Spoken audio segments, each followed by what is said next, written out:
The small European nation of Monaco is facing a housing crisis. While it's one of the wealthiest countries in the world and a playground for the rich and famous, there simply isn't enough land to cater for the growing number of millionaires now looking to call Monaco their home.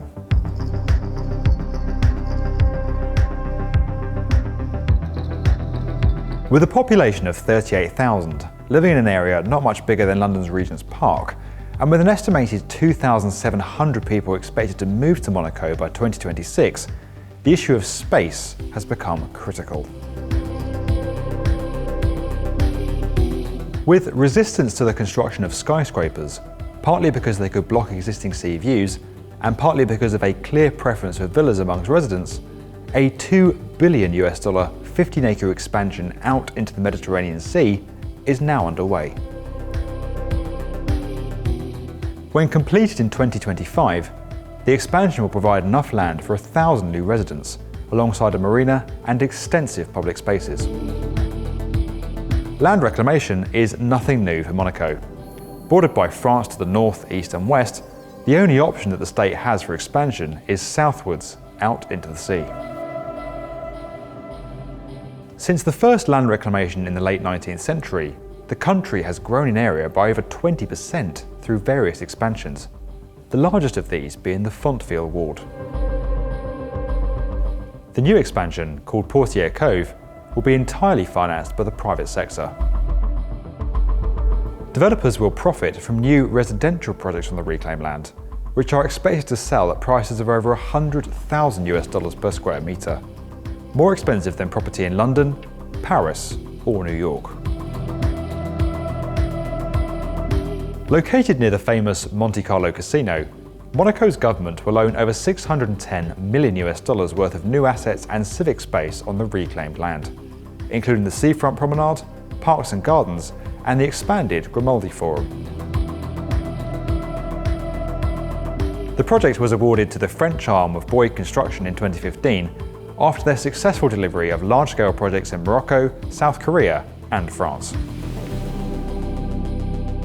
With environmental considerations being given particular focus, and with developers looking to set a new benchmark in environmental design, extensive protection works were undertaken before construction commenced. Numerous plant and animal species were relocated from areas around the project site to a nearby marine reserve, where they will remain until the project is completed, and a series of man-made reefs have been established to replace lost habitats. Submerged screens have been installed around the site to minimise the impact that dredging will have on the surrounding ecosystem, and the new coastline has been designed to conform to the natural flow of seawater so as not to disrupt the current once complete.